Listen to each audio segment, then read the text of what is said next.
हमारे चैनल को सब्सक्राइब करें और बेल आइकन दबाएं।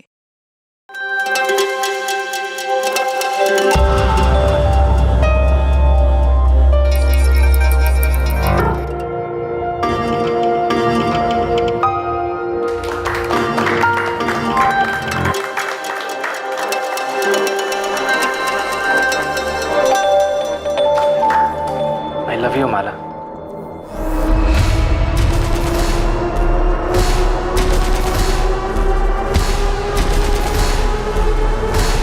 कहते हैं कि पति पत्नी का रिश्ता स्वर्ग में तय होता है, लेकिन अगर दोनों में से एक भी इस रिश्ते की गरिमा को संभालने में असफल साबित हो तो दोनों की जिंदगी नर्क बन जाती है। भोपाल में रहने वाले माला और सत्यम राठौड़ की शादी को 1 साल पूरा हुआ था। माला मां बनने वाली थी और सभी इस बात से बहुत खुश थे, लेकिन इस सब के बीच एक ऐसा सच पनप रहा था जो सबकी नजरों से बचा हुआ था।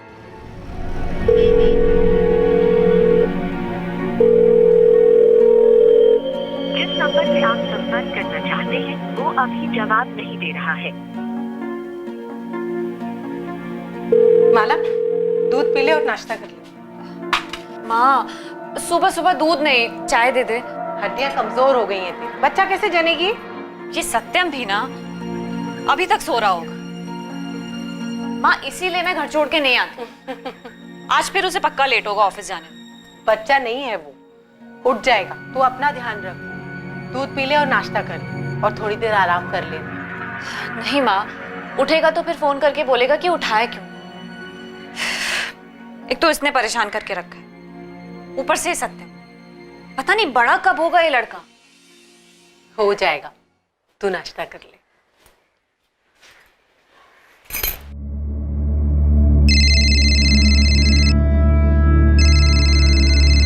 दिमाग खराब हो गया क्या? देखिए, आई थिंक हमें थोड़ा पेशेंस से काम लेना चाहिए। ठीक है सर, ने सिर्फ अनुष्का को अंदर बुलाया है, किसी और को नहीं।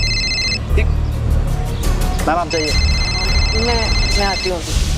सत्यम, हमें ठीक नहीं लग रहा अनुष्का। सिद्धांत तो मेरे अपना है। सत्यम, अगर मुझे उनसे भी डर के अग्रवाल अंकल? हाँ अंकल।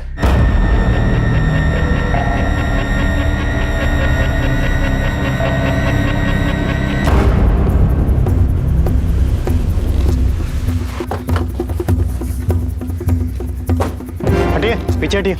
विक्टिम का नाम सत्यम राठौर है, पिछले 1 साल से अपनी बीवी माला के साथ यहाँ रह रहा था। सर पर बार बार हमला करने के बाद भी दोनों हाथों की नसें काटी गई है ताकि बचने का कोई चांस ही न रहे। तो जब मर्डर हुआ घर में कौन कौन था? सर कोई नहीं, बीवी मायके गई हुई होशंगाबाद। पड़ोसियों ने उन्हें इन्फॉर्म कर दिया है। मेरी भी बात हो गई। तो बॉडी किसे मिली? एक पड़ोसी ने, सुनील अग्रवाल।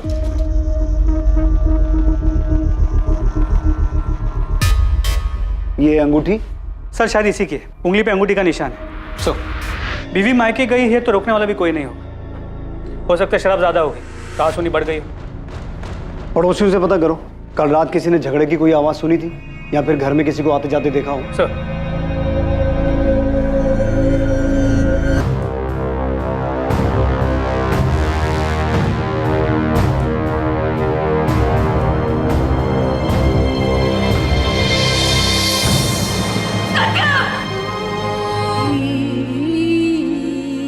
माला, आप अपने पेरेंट्स के घर कब गई थी? ये 4 दिन पहले हमारे घर आई थी। माला की तबीयत कुछ दिनों से ठीक नहीं थी, तो हमने ही कहा कि हमारे साथ आके रहे। और सत्यम का परिवार? सत्यम के माता पिता की कुछ साल पहले एक एक्सीडेंट में डेथ हो गई थी। मैं उसके पिता को जानता था और सत्यम को भी। बहुत होनहार लड़का था, मेहनती। जो कुछ भी बनाया था उसने अपने दम पे बनाया था। मैं बहुत गर्व करता था उस पर, इसीलिए मैंने अपनी माला का रिश्ता उसके साथ तय किया था। और इनकी शादी के बाद हम ही उसका परिवार थे। तो आप बता सकते हैं कि सत्यम के साथ ये सब कौन कर सकता है? सत्यम का किसी के साथ कोई झगड़ा, कोई दुश्मनी? नहीं इंस्पेक्टर साहब, वो सत्यम तो बहुत ही शांत स्वभाव का लड़का था। हमें सत्यम की लाश के पास से ये अंगूठी मिली है, ये सत्यम की है? जी हाँ इंस्पेक्टर साहब, 2 महीने पहले माला और सत्यम की शादी की पहली सालगिरह थी। उस वक्त माला ने ये अंगूठी उसे गिफ्ट दी थी। आई लव यू माला। जीजू, आपने बताया नहीं, आपको दीदी का गिफ्ट कैसा लगा? बहुत अच्छा। भगवान तुम दोनों को सबकी बुरी नजर से बचाए। नजर कैसे लग सकती है माँ? आप दोनों का आशीर्वाद जो है। मुझे तो लगता है कि मेरी बच्ची को हमारी नजर लग गई। तो सत्यम की उंगली में ये अंगूठी ढीली थी क्या? नहीं, ये तो सत्यम की माँ की थी। मैं खुद माला के साथ गई थी बनवाने के लिए। तो फिर ये अंगूठी उंगली से निकल कैसे गई? उसे अंगूठी पहनना पसंद नहीं था। सगाई की अंगूठी भी 4 महीने बाद उसने निकाल के अलमारी में रख दी थी। घर की अलमारी में? घर में और भी गहने हैं? माला के सारे गहने घर के अलमारी में ही रखे हुए।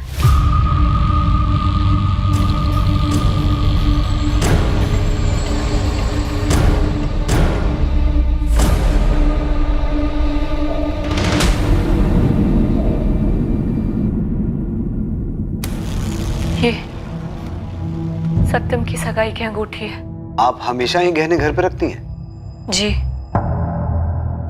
कातिल ने घर में पड़े गहनों को हाथ तक नहीं लगाया, जबकि अलमारी की चाबी वहीं गद्दे के नीचे रखी हुई थी। पर सर घर के बाकी सामान में से भी कुछ गायब नहीं। मेरी माला से बात हुई। तो अगर इरादा चोरी का नहीं था तो कातिल ने सत्यम की उंगली से वो अंगूठी निकाली क्यों होगी? सर ये हो सकता है कि जब सत्यम के सर पे वार हुआ और वो गिरा, गिरते समय उसके उंगली से वो अंगूठी निकल गई। ऐसा हो सकता है यादव, लेकिन माला की माँ दिव्या ने बताया था कि वो अंगूठी सत्यम के हाथ में एकदम फिट थी और सत्यम की बॉडी पर लड़ाई झगड़े का कोई निशान नहीं है। तो फिर वो अंगूठी उसकी उंगली से निकली कैसे होगी? सर मुझे लगता है सत्यम के मर्डर के पीछे उन्हीं 2 लोगों का हाथ है जिनके साथ उसने पार्टी की। एक बार वो दोनों मिल जाए तो इस अंगूठी का मसला भी सुलझ जाएगा। और उन दोनों में से शायद एक औरत थी, हो सकता है वही झगड़े का कारण रही हो।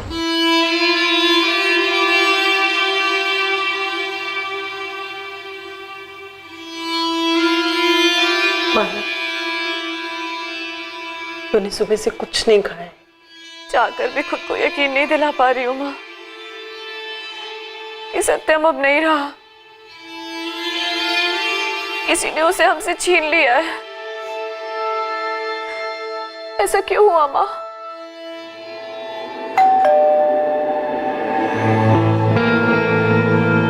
माँ दीदी कैसी है?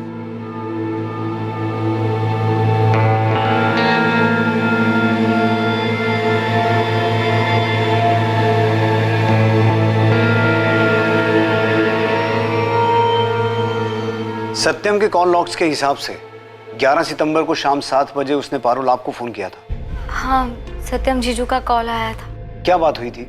एक्चुअली मैं 2 दिन से दिल्ली में थी। मेरा बैंक पीओ का एग्जाम देने गई थी। उनका परसों कॉल आया था सर, ये पूछने की एग्जाम की प्रिपरेशंस कैसी जा रही हैं और बेस्ट ऑफ लक विश करने। माला, ये आपका है? जी नहीं। माला, हमें आपसे अकेले में कुछ बात करनी है।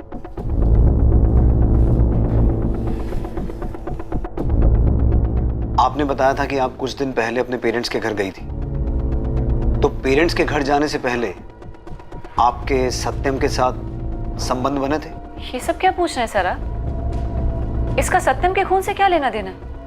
दरअसल हमें ऐसा शक है कि आपके पति सत्यम का किसी के साथ अफेयर चल रहा था। पागल हो गए क्या सर आप?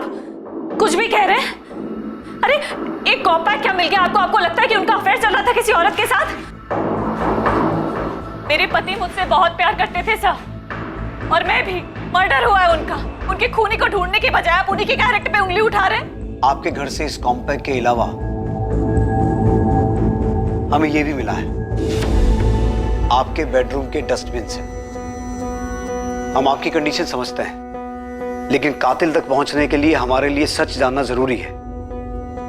हमें शक है कि जिस रात सत्यम का खून हुआ था, उस रात वो अपने घर पर किन्हीं 2 लोगों के साथ पार्टी कर रहा था। कौन हो सकते हैं वो लोग? मुझे ये सब नहीं पता सर। देखिए इंस्पेक्टर साहब, मैं आपको पहले भी कह चुका हूं कि सत्यम बहुत ही शरीफ लड़का था। दयानंद जी, लोग जैसे दिखते हैं असल में वैसे ही हों ये जरूरी नहीं। असलियत कुछ और भी हो सकती है। आप हमें सत्यम के बारे में और क्या बता सकते हैं? सत्यम धीरज एस्टेट में जॉब करता था। रियल एस्टेट का ऑफिस है, और उसके साथ साथ अपने दोस्त मयंक के साथ डिजिटल प्रिंटिंग की शॉप चलाता था। उसके अलावा हमें कुछ नहीं पता है वो किसके साथ पार्टी कर रहा था, वो लड़की कौन थी, हमें कुछ नहीं पता है।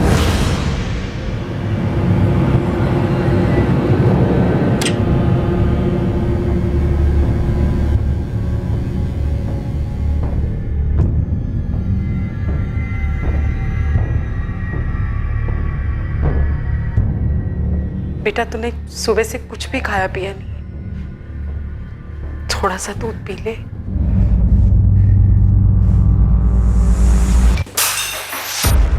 किया? सब कुछ धोखा था। सत्यम मेरे पीठ पीछे दूसरी औरतों के साथ। तुझे होश भी है? तू क्या कह रही है? सच कह रही हूँ। जब मैं यहाँ अपना और हमारे होने वाले बच्चे का ध्यान रख रही थी, तब वो वहां अपने दोस्तों और उन औरतों के साथ रंगरलियां मना रहा था। पुलिस को सबूत मिले हैं माँ। हाँ?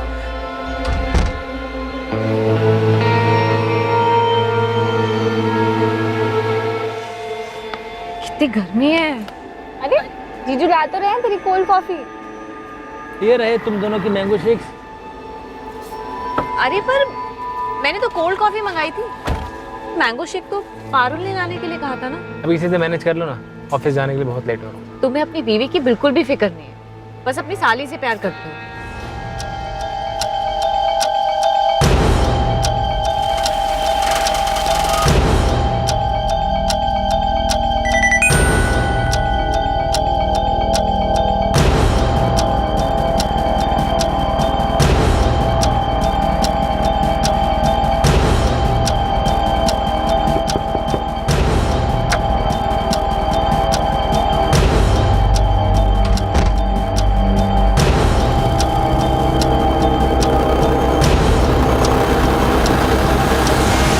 मुझे बहुत डर लग रहा है, अजीब सी फीलिंग आ रही है।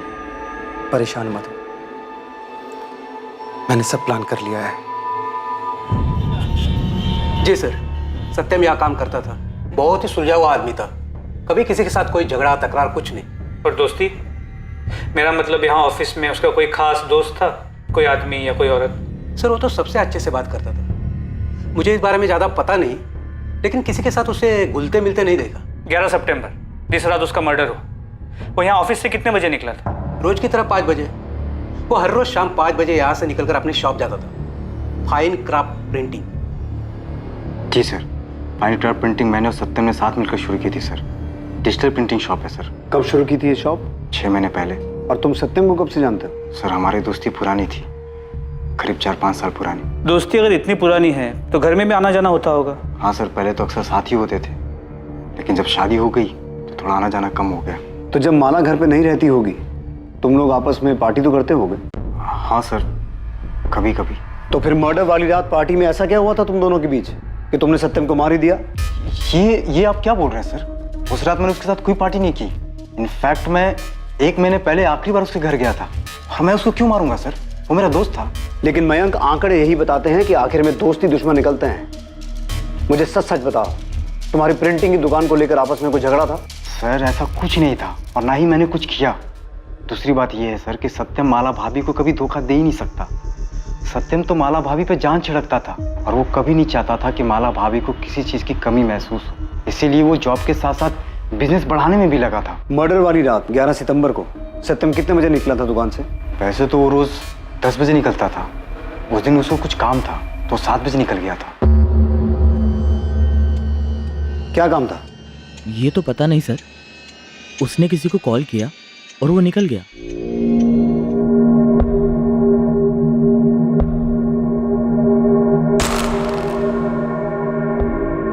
मैं क्या करूं? मुझे कुछ समझ नहीं आ रहा। पारुल, तुम बेकार में टेंशन ले रही हो। मेरा यकीन करो, कुछ नहीं होगा।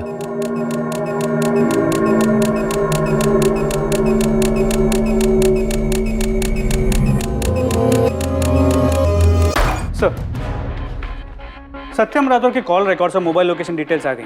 उस शाम 7 बजे के आसपास उसने सिर्फ पारुल को फोन किया। पारुल तो दिल्ली गई हुई थी एग्जाम देने के लिए, तो उससे मिलने के लिए तो नहीं निकला होगा। उसके मोबाइल लोकेशन डिटेल के हिसाब से फाइन क्राफ्ट प्रिंटिंग से वो कमता नगर की ओर गया था, तो वहां से करीब रात 10 बजे के आसपास अपने घर वापस आया। अगर घर में पार्टी हुई थी तो प्लानिंग भी हुई होगी, दोस्तों को फोन किया गया होगा, या फिर हो सकता है कि पार्टी का प्लान पहले से ही बना हो, वो अपने दोस्तों से मिलने कमता नगर गया हो और उन्हें लेकर अपने घर चला गया हो।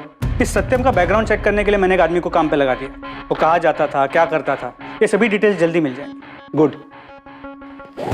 लेकिन इस सत्यम का कैरेक्टर पकड़ में नहीं आ रहा है।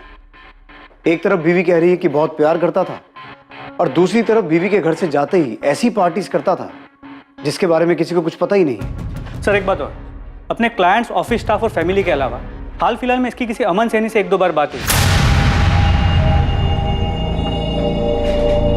अमन, आप सत्यम के दोस्त थे? जी सर। कब से जानते थे उसे? तकरीबन 1 साल पहले सर काम के सिलसिले में उससे मुलाकात हुई थी। बातें तो रोज़ रोज़ नहीं होती थी सर, लेकिन जब कभी भी हम मिलते थे तब काफ़ी बातें होती थी। तो कभी बातों बातों में सत्यम ने आपसे किसी औरत का जिक्र किया? नहीं सर, ऐसा तो उसने कभी कुछ नहीं कहा। और सर उसको देखकर भी ऐसा कभी कुछ लगता नहीं था कि उसका किसी दूसरी औरत के साथ चक्कर रहा होगा। 11 सितंबर की रात 10 से 1 के बीच में तुम कहाँ थे? घर पे था सर। लेकिन आप ये क्यों पूछ रहे हैं? उस रात सत्यम ने अपने घर में 2 लोगों के साथ पार्टी की थी और उनमें से एक औरत भी थी। नहीं सर, ना तो मैं वहाँ था और ना ही इस बारे में मैं कुछ जानता हूँ। और सर उसकी वाइफ प्रेग्नेंट है। मैं सत्यम को ऐसी किसी भी चीज़ में सपोर्ट नहीं करता। ठीक है अमन, तुम जा सकते हो। Thank you sir.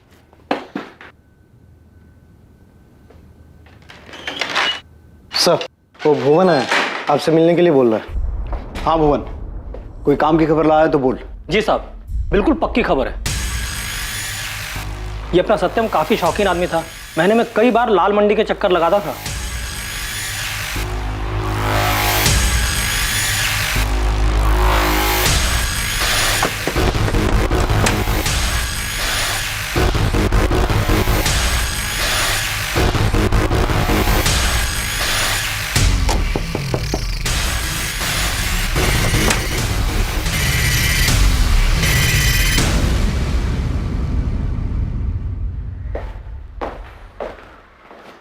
सत्यम राठौर को जानती थी? हाँ जानती थी, दुख हुआ सुनकर। अच्छा आदमी था। शायद तुम्हें इतना अच्छा लग गया कि तुमने उसे शादी के लिए कहा, और जब उसने मना कर दिया तो तुमने उसे मार दिया। ये क्या बोल रहे हो साहब आप? प्यार, शादी, खून, आप लोगों ने तो पूरी कहानी बना दी। साहब मैं धंधा करती हूँ, पैसों के लिए उसके साथ सोई थी। ये किसी और का पाप मेरे गले पे मत डालिए। 11 सितंबर की रात तुम उसके घर गई थी या नहीं? नहीं गई थी साहब, लोग मेरे पास आते हैं, मैं लोगों के पास नहीं जाती। तो सत्यम में ऐसा क्या था जो वो तुम्हें अच्छा आदमी लगा? साहब मेरे पास सब चमड़ी के लिए आते हैं, काम हुआ और निकल गए। लेकिन सत्यम वैसा नहीं था। वो 4 से 5 बार आया होगा मेरे पास, सोया भी है मेरे साथ, लेकिन एक अलग ही सलीके वाला आदमी था। सब घंटों मेरे साथ बातें किया करता था, वो इज्जत देता था मेरे को। लेकिन कुछ दिन से मुझे वो परेशान सा लग रहा था। ऐसा लग रहा था जैसे कोई बात अंदर ही अंदर उसे खाए जा रही हो। उसने तुमसे कुछ कहा किसी के बारे में? सब ज्यादा कुछ तो नहीं बताया, लेकिन उसकी बीवी के साथ उसका कुछ ठीक नहीं चल रहा था। ये पहली बार था जब किसी ने पुलिस को बताया था कि सत्यम और माला के बीच सब कुछ ठीक नहीं था। लेकिन इसके नतीजे पर पहुंचना आसान नहीं था। क्या कनक जो कह रही थी वो सच था, या जैसा बाकी सबको दिखता था कि सत्यम और माला साथ में खुश थे वो सच था? क्या सच में माला और सत्यम के बीच के संबंध काफी खराब थे? और अगर ऐसा था तो माला ने ये सच अब तक बयां क्यों नहीं किया था? हाँ सर, हमारे झगड़े होते थे जैसे हर हस्बैंड वाइफ के बीच में होते हैं। हमारे बीच भी छोटी मोटी बात को लेके कहा सुनी हो जाती थी। ठीक है, मान लेते हैं, लेकिन वो कौन सी छोटी छोटी बातें थी जिनको लेकर आपके बीच कहा सुनी होती थी? नॉर्मल झगड़े सर, रोजमर्रा की जिंदगी वाले।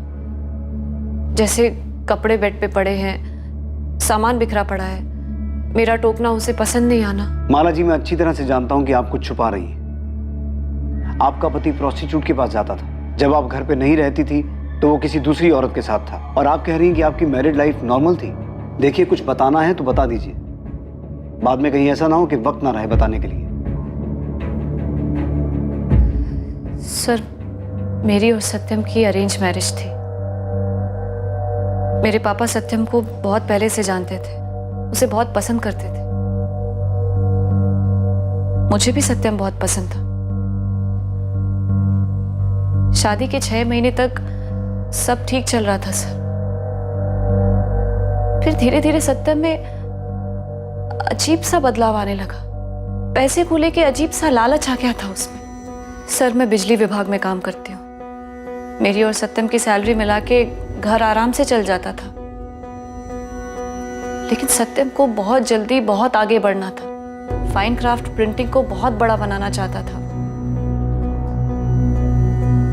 इसलिए चाह रहा था कि मैं अपने हिस्से की प्रॉपर्टी पापा से मांग लूं। माला, मैंने अपनी पूरी सेविंग्स लगाकर दुकान खोली है ताकि तुम्हें और आराम की जिंदगी दे पाऊं। दिन रात मेहनत करता रहता हूं मैं ताकि तुम्हारी जरूरतें पूरी हो, और तुम अपने पापा से अपने हक का हिस्सा नहीं मांग सकती हो? उस पर तुम्हारा भी तो हक है। इतनी प्रॉपर्टी का वो करेंगे भी क्या? सत्यम, वो प्रॉपर्टी पापा की है, वो उसका जो चाहे करे। हम उनसे नहीं मांग सकते। उन्हें जब खुद से देना होगा तब दे देंगे। सत्यम तो पर मुझे लगता था कि तुम मुझसे प्यार करती हो। तो आपने पहले हमें ये सब बताना जरूरी नहीं समझा? सर, मैं पापा के सामने ये सच नहीं बताना चाहती थी। पापा उस पर बहुत भरोसा करते थे और मैं उनका भरोसा नहीं तोड़ना चाहती थी। हाँ, हमारे बीच झगड़े होते थे, लेकिन पिछले कुछ महीनों से सब कुछ ठीक होता हुआ नजर आ रहा था मुझे। बच्चे की खबर सुनकर वो बहुत खुश था। हाँ, वो जरूरत से ज्यादा समय अपने काम पे बिताता था, लेकिन मुझे लगा कि शायद वो हमारे आने वाले बच्चे के लिए कर रहा है ये सब। लेकिन अब मुझे पता लगा कि वो मुझसे दूर सारा वक्त उस कनक के साथ बिता रहा था, काम पे नहीं।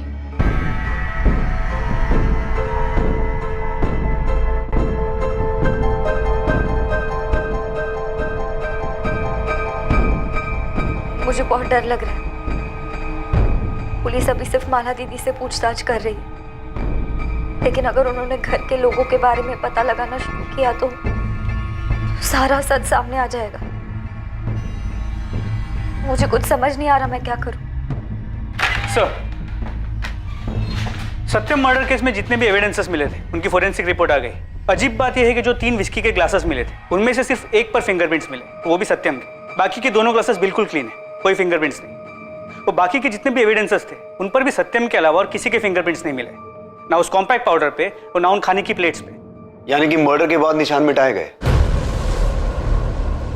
इतना ही नहीं सर, जो 2 कॉन्डम्स हमें डस्टबिन से मिले थे उन्हें यूज नहीं किया गया था। उनमें से ना कोई सीमेन मिला है और ना ही कोई डीएनए सैंपल। और सर, सत्यम की डिटेल्ड पोस्टमार्टम रिपोर्ट आ गई है। उसके खून से कोई भी अल्कोहल के ट्रेसेस नहीं मिले और ना ही उसके पेट में चिकन के कोई भी अंश मिले। तो क्या ये सब कुछ प्लान था और फिर सब कुछ ऐसा स्टेज किया गया जिससे ऐसा लगे कि वहां कोई औरत भी मौजूद थी? सर, ये भी हो सकता है कि इस केस में कोई औरत इन्वॉल्व ही ना हो, और हो सकता है इस सबके पीछे कुछ ऐसा हो जो अब तक हमारी नजरों से छुपा हुआ हो। और मुझे बार बार माला और उसकी फैमिली पे शक हो रहा है। यादव, पूरी फैमिली की डिटेल निकालो, देखें कौन क्या छुपा रहा है। ये फॉर्म फिल करके आप सबमिट कर दीजिए। कल आपका 12 बजे का अपॉइंटमेंट है।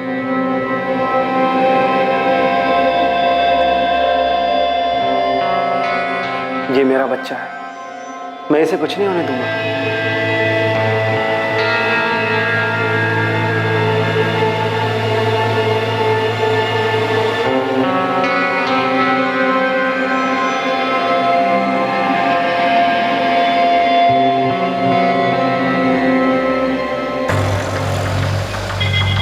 आप माला के साथ बिजली विभाग में काम करती हैं, क्या आप उसके बारे में कुछ बता सकती हैं? माला एक अच्छी लड़की है। वो मेरी दोस्त है इसलिए नहीं बोल रही, बल्कि असल में वो सबकी हेल्प करती है। वो बहुत प्यार करती थी सत्यम से। क्या कभी उसने उनके बीच किसी झगड़े के बारे में बताया? नहीं सर, इनफैक्ट वो सत्यम को सरप्राइज करने का एक भी मौका नहीं छोड़ती थी। कितनी बार तो वो ऑफिस से हाफ डे लेकर निकल जाती थी। पूछने पर यही बोलती थी कि उसे सरदर्द की प्रॉब्लम है, लेकिन सर उसके चेहरे की खुशी से पता चलता था कि वो अपने पति के पास ही जा रही है। आपकी दोस्त ने हमें बताया कि आप अक्सर ऑफिस से हाफ डे लेकर निकल जाती थी, जबकि आपने हमें बताया था कि सत्यम काम के सिलसिले में रात 10 बजे तक घर से बाहर ही रहता था। तो आखिर आप ऑफिस से निकलकर जाती कहाँ थी? मैं घर ही जाती थी सर, और कहाँ जाऊंगी? मुझे माइग्रेन का प्रॉब्लम है सर, इसलिए जब सर दर्द बर्दाश्त के बाहर हो जाता था तब छुट्टी लेकर घर चली जाती थी। तो किस डॉक्टर को दिखा रही थी आप? किसी को नहीं सर, बस थोड़ा सा रेस्ट लेती थी और ठीक हो जाती थी। आपको माइग्रेन की वजह से अक्सर ऑफिस से हाफ डे लेकर जाना पड़ता था, लेकिन आपने आज तक किसी डॉक्टर को दिखाया ही नहीं। ये सब क्या फिजूल के सवाल कर रहे हैं सर आप? गलती हो गई, डॉक्टर को नहीं दिखाया, अब चली जाऊंगी बस, और कुछ? बस इतना ही कि अगर इस सब में आपका कोई हाथ हुआ ना, तो ये बिल्कुल मत सोचिएगा कि आपकी प्रेगनेंसी की वजह से कानून आपको बख्श देगा। जब किस्मत ने ही नहीं बख्शा तो कानून से क्या फर्क पड़ेगा? सजा तो मैं भुगत ही रही हूँ।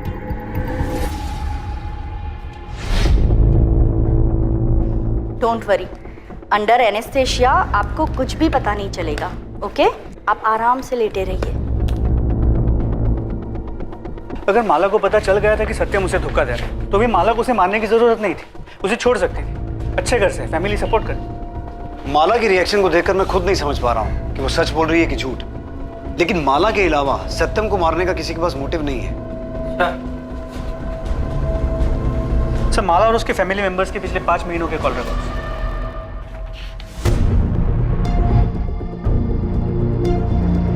सर ये तो हाँ, 11 सितंबर की रात सत्यम कमता नगर में किससे मिलने गया था, इसकी डिटेल हमारे सामने ही थी। माला और उसका पूरा परिवार शुरू से ही झूठ बोल रहा है। अपने आदमी को काम पे लगाओ। कमता नगर के जितने भी होटल, लॉजेस और रेस्टोरेंट्स हैं, हर जगह पूछताछ करो। इस बार सबूत के साथ ही उनका सामना करेंगे। देखते हैं कौन सी कहानी बचाती है उन्हें।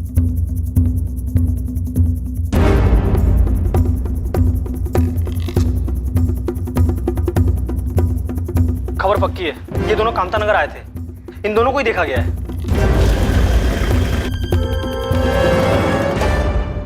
तुमने इसे देखा था? हाँ सर, वो लड़की कमरे में इसी आदमी के साथ थी, बहुत रो रही थी साहब। फिर क्या हुआ? सर मैं बस कमरे में चाय देने के लिए गया था, उसके बाद क्या हुआ मुझे नहीं पता। इसके अलावा कुछ देखा या सुना? सर एक बात और, हर इंसान के व्यक्तित्व के कई पहलू होते हैं। कई बार जो जैसा दिखता है असल में वैसा होता नहीं। इस केस में हर बार सत्यम के बारे में जो पुलिस सोच रही थी, नतीजा बिल्कुल उससे अलग ही निकल रहा था। एक बार फिर पुलिस को सत्यम की जिंदगी के एक छुपे हुए पहलू के बारे में पता चला था। क्या इस बार जैसा दिख रहा था वैसा ही था? क्या इस बार ये गुत्थी आखिरकार सुलझने वाली थी? तुमने अब तक हमसे जो भी कहा झूठ कहा। तुम 11 सितंबर की रात कमता नगर में सत्यम से मिली थी और उसके वहां से जाने के बाद तुम पीछे पीछे उसके घर तक गई, उसका मर्डर किया और फिर सब कुछ ऐसे स्टेज किया जिससे ये लगे कि वो वहां पार्टी कर रहा था, किसी औरत के साथ था। आप क्या कह रहे हैं सर? मैंने ऐसा कुछ नहीं किया है। ठीक है, तुम मत बताओ, हम इससे पूछ लेते हैं।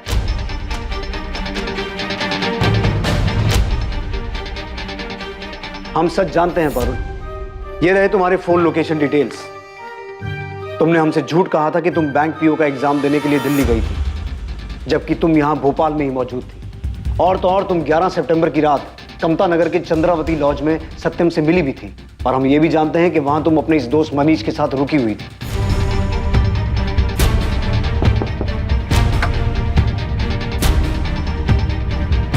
तुम्हारे ब्लेस्ड मैटरनिटी क्लिनिक के डिटेल्स भी हैं हमारे पास, जहां तुमने 2 दिन पहले ये अबॉर्शन करवाया था। क्या था ये पारुल? Love triangle?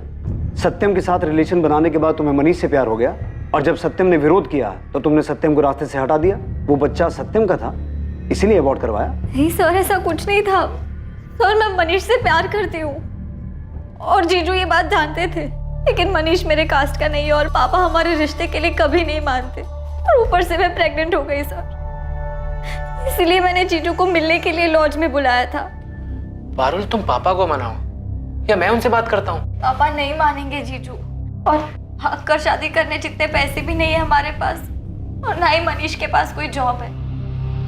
जीजू आप तो समझ सकते हैं ना, आप ही की तरह इसकी फैमिली में भी कोई नहीं है। भैया मैं पारुल से बहुत प्यार करता हूँ, मैं उसे हमेशा खुश रखूंगा। देखो मनीष, पारुल, मैं ज्यादा से ज्यादा तुम्हारे पापा से बात कर सकता हूँ, और क्या कर सकता हूँ। हाँ, लेकिन तुम दोनों की भागने में बिल्कुल मदद नहीं करूंगा मैं। अगर हम मनीष की सर्टिफिकेट्स पर उसका सरनेम चेंज कर दे और आप पापा को कन्विंस कर दे कि मनीष आपके ही गांव से है, आपका जानने वाला है, तो पापा मान जाएंगे। वो आपकी बात कभी नहीं टालेंगे जीजू। तुम पागल हो गई हो?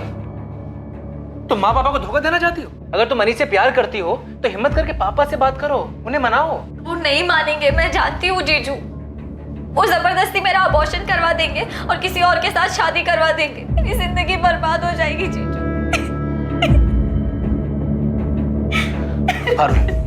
पारुल, ऐसा करने की गलती कभी मत करना। अगर मनीष से प्यार करती हो तो किसी और से शादी मत करो। पारुल, ऐसा करने से 3 जिंदगियां बर्बाद हो जाएंगी। मैं जानता हूं कितना दुख होता है जब आपको पता चलता है कि आपका साथी किसी और से प्यार करता है। पारुल, अगर सच में तुम मनीष से प्यार करते हो तो अपने पापा से बात करो, कन्विंस करो उन्हें।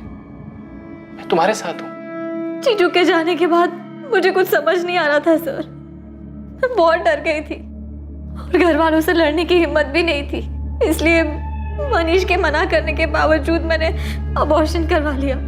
सत्यम ने ये क्यों कहा कि जानता है जब आपका साथी किसी और से प्यार करे तो कितना दर्द होता है? माला और सत्यम के बीच में कोई था क्या? माला का किसी के साथ कोई अफेयर था? नहीं सर, ऐसा कुछ नहीं था। जीजू तो बस ऐसे ही। पारुल सच सच बोलो, क्या बात है?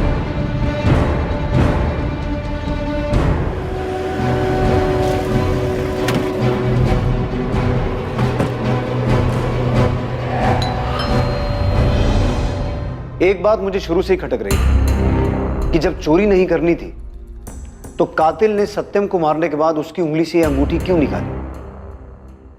शुरू में ऐसा लग रहा था कि सत्यम ने शायद शादी में बेवफाई की है, इसलिए गुस्से में आकर यह अंगूठी निकालकर फेंक दी गई कि जब प्यार ही नहीं है तो निशानी का क्या फायदा। और असल में यही सच है कि प्यार नहीं था। लेकिन यह मामला सत्यम की बेवफाई का नहीं, तुम्हारी बेवफाई का है। आपका दिमाग तो नहीं खराब हो गया है सर? कुछ नहीं मिला तो हाथ धो के मेरे ही पीछे पड़ गए। जाकर असली खूनी को क्यों नहीं पकड़ते हैं? वही कर रहा हूं। ये है तुम्हारे दूसरे नंबर के पिछले 2 साल के कॉल रिकॉर्ड्स, जिसके बारे में तुमने हमें बताया नहीं था, लेकिन हमने पता लगा लिया। इसे एक बार पढ़कर ही समझ में आ जाता है कि तुम किससे रात को 2-2 बजे तक बातें करती थी और तुम्हारा अफेयर किसके साथ चल रहा था। पारुल सच सच बोलो, क्या बात थी? सर दीदी ने कुछ नहीं किया है। दीदी कभी ऐसा कुछ नहीं कर सकती। पारुल, हम ये नहीं कह रहे हैं कि तुम्हारी दीदी ने कुछ किया है, लेकिन पूरी बात बताओ। हो सकता है तुम्हारे जीजू की हत्या का राज उसी बात में छुपा हो। जीजू ने मुझे बताया था कि दीदी ने क्या किया। मैं अमन के बारे में जानती थी, मगर मैं ये नहीं जानती थी कि दीदी शादी के बाद भी उससे मिलती थी। अमन सैनी?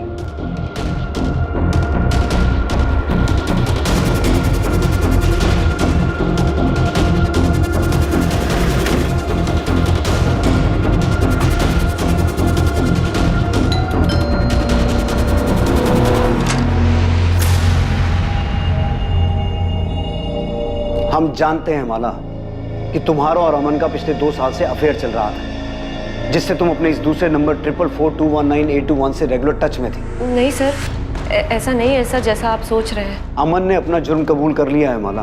अब सच छुपाने का कोई फायदा नहीं है। बोलो माला। सर, मैं सत्यम से शादी करने के पहले से अमन से प्यार करती थी।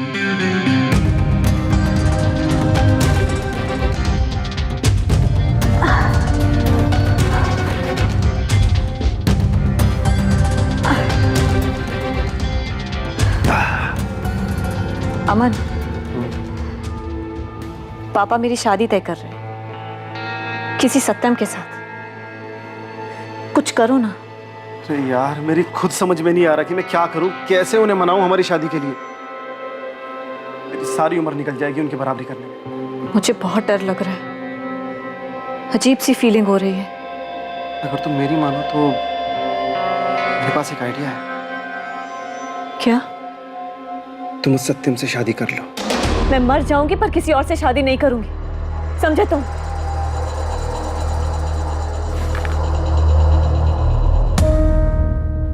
तुम परेशान मत हो माला,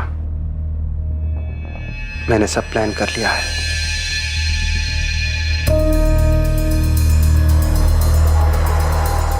बिना किसी तमाशे के चुपचाप तुम सत्यम से शादी कर लो। 6 महीने हंसी खुशी उसके साथ रहो, सब कुछ परफेक्ट लगना चाहिए। फिर उसे डिवोर्स दे देना। बहाना हम सोच लेंगे या बना लेंगे। सत्यम, मैं नहीं रह सकती तुम्हारे साथ। अरे टाइम कहाँ है तुम्हारे पास मेरे लिए? ये अचानक क्या हो गया तुम्हें? बस बहुत हो चुका है, मुझे तुमसे डाइवोर्स चाहिए। तो तुमने प्लानिंग करके शादी की और टाइमिंग देखकर डिवोर्स मांगा, क्योंकि डिवोर्स होने के बाद लड़की के ऊपर दाग लग जाता है। और अमन बड़ी आसानी से तुम्हारा हाथ मांगकर तुम्हारे पापा की नजरों में हीरो बन सकता था, राइट? हाँ सर, पहले तो सत्यम को लगा कि उससे ही कोई गलती हुई है, पर फिर जब मैं डाइवोर्स पे अड़ी रही तो उसे मुझ पर शक हुआ और वो मुझ पर नज़र रखने लगा। सर, मैं ऑफिस से सरदर्द के बहाने अमन से मिलने जाती थी और एक दिन सत्यम ने हमें पकड़ लिया। सत्यम, मैं अमन से बहुत प्यार करती हूँ। कब से चल रहा तुम दोनों का ये सब? शादी के पहले से। तो इतने दिनों तक तुम दोनों मिलकर मुझे बेवकूफ बना रहे थे। माला तुमने शादी की मुझसे, अमन तूने दोस्ती की मुझसे, और मेरे पीठ पीछे तुम दोनों रलियां मना रहे थे। पर अब जब तुम्हें सब कुछ पता चल ही गया है सत्यम, तो फिर दे दो ना डाइवोर्स मुझे। डाइवोर्स दे दूं ताकि तुम्हारी ये प्लानिंग कामयाब हो जाए? माला बेवकूफ बनाया तुमने मुझे, झूठी शादी रचाई है मेरे साथ। तुम दोनों ने मिलकर इस्तेमाल किया मुझे। सत्यम, मैंने भी बहुत कुछ खोया है तुम्हारे साथ इस रिश्ते में आकर, तुम्हारे साथ रातें बिताई हैं। तुम्हारा क्या नुकसान हुआ है इसमें? माला चिल्लाओ मत सत्यम, मैं भी चिल्ला सकती हूँ। और तुम्हें क्या मिलेगा मेरे साथ रह के? आखिर क्यों परेशान कर रहे हो तुम इस तरह से मुझे? बहुत हो गया सत्यम, पेपर्स बनवाओ और डाइवोर्स दो मुझे। माला मेरी ये बात कान खोल के सुन लो तुम, डाइवोर्स तो तुम्हें हर हाल में नहीं दूंगा मैं। मेरी जिंदगी बर्बाद करके तुम्हें खुश नहीं रहने दूंगा। और अगर दोबारा तुमने ये डाइवोर्स का नाटक किया ना मेरे सामने, तो सब कुछ जाके तुम्हारे पापा को बता दूंगा। फिर ये नाटक उनके सामने जाके करना। अगर वो पापा को सब सच बता देता तो पापा मुझे अपनी जायदाद से बेदखल कर देते। और अमन का काम भी बहुत अच्छा नहीं चल रहा था। सर में डर गई थी। और ये सत्यम भी जिद पे अड़ा हुआ था कि मुझे डाइवोर्स नहीं देगा, लेकिन मुझे किसी भी कीमत पर उससे अलग होना था।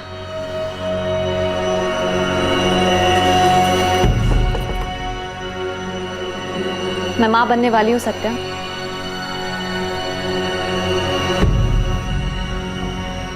बाप बनने वाला है, जानकर अमन बहुत खुश है। हम दोनों का बच्चा इस दुनिया में आएगा,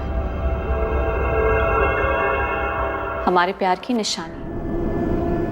अब देखती हूँ कि तुम मुझे डाइवोर्स कैसे नहीं देते हो। हर रोज अमन का बच्चा मेरे पेट में पलेगा और तुम्हें यकीन दिलाएगा कि मैं तुम्हारी नहीं, अमन की हूँ। माला तुम्हें जो करना है कर लो, डाइवोर्स तो तुम्हें मैं कभी नहीं दूंगा। सत्यम, वो तो मैं करूंगी। छुटकारा तो तुमसे लेकर रहूंगी, चाहे जो हो जाए। ये जो तुमने मुझे पल पल अपने साथ बांध कर रखा है ना, पछताओ।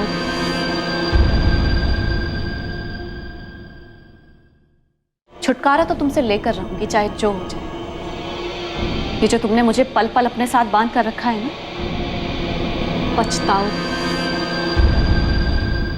अब उसने मेरे पास और कोई चारा नहीं छोड़ा था। तभी मैंने सोच लिया था कि सत्यम को अब जाना होगा। फिर तब से ही मैंने और अमन ने मिलना बंद कर दिया। फिर मैंने सत्यम और अपने घर वालों को ये दिखाया कि हम में बहुत प्यार है। और सत्यम को भी यही लग रहा था कि मैं शादी को एक और चांस देना चाहती हूँ।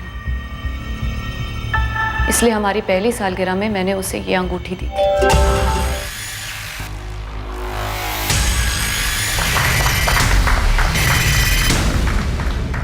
अभी तक तो सब सही चल रहा है पारुल। मैं माला से बहुत प्यार करता हूँ,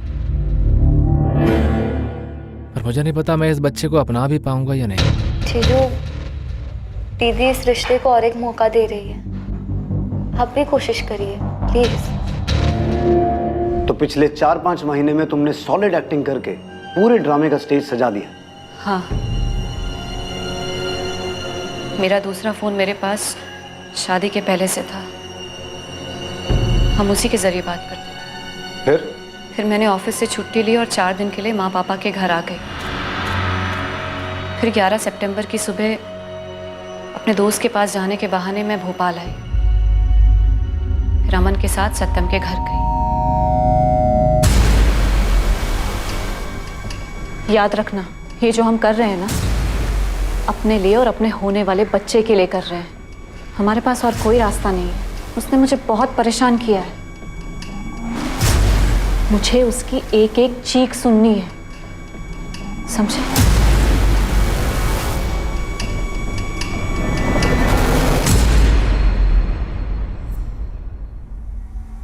माला के जाने के बाद मैंने घर के अंदर रात होने का इंतजार किया।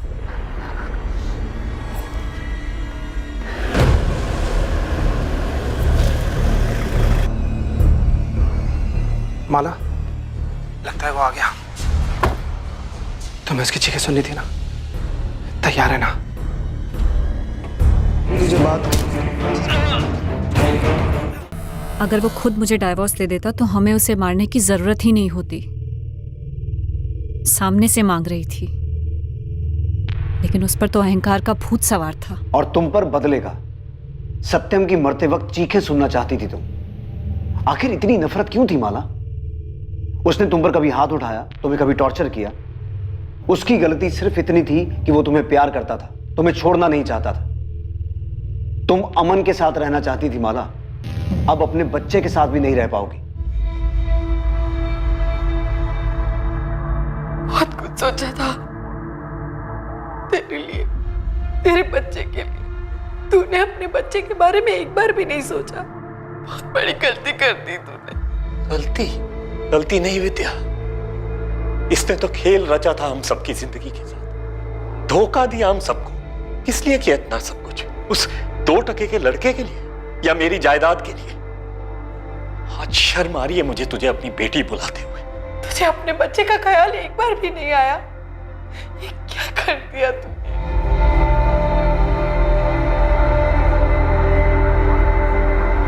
प्यार एक ऐसा एहसास है जो 2 लोगों को आपस में बांध कर रखता है, लेकिन कई बार इस एहसास के बहाव में लोग बिना सोचे समझे सही और गलत की सभी सीमाएं पार कर जाते हैं और जुर्म की राह पर चल पड़ते हैं। माला और अमन का प्यार गलत नहीं था, लेकिन उस प्यार को पाने का रास्ता गलत था। सत्यम का गुस्सा जायज था, शादी के नाम पर उसके साथ खिलवाड़ हुआ था, लेकिन जब इस शादी की नींव ही खोखली थी तो अब उससे किसी भी तरह की उम्मीद लगाना फिजूल था।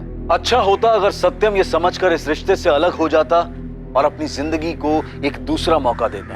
भावनाओं में बहकर फैसले लेना आसान है, मुश्किल है भावनाओं के बवंडर में भी रिश्ते को बनाए रखना और समझदारी से काम लेना। जहां एक तरफ सत्यम अपनी जान गंवा बैठा, वहीं दूसरी तरफ अब माला और अमन अपनी सारी जिंदगी जेल में बिताएंगे, एक दूसरे से अलग। और कोई गलती ना होते हुए भी उनके होने वाले बच्चे को इस गलती की सजा का भागीदार बनना पड़ेगा। अपराध की नींव पर कभी भी खुशहाल जिंदगी की छत नहीं डाली जा सकती। ये समझना और ऐसे ख्यालों के अंतर्द्वंद से सतर्क रहना बहुत जरूरी है। अब मैं अनूप सोनी आपसे विदा लेता हूं, फिर मुलाकात होगी एक और नए केस के साथ। और याद रखें, क्राइम और आपके बीच में सिर्फ इतना फर्क है कि आप कितने सतर्क हैं। सतर्क रहें, सुरक्षित रहें। जय Hind. For more updates, subscribe to our channel, click the show links and enjoy watching the videos.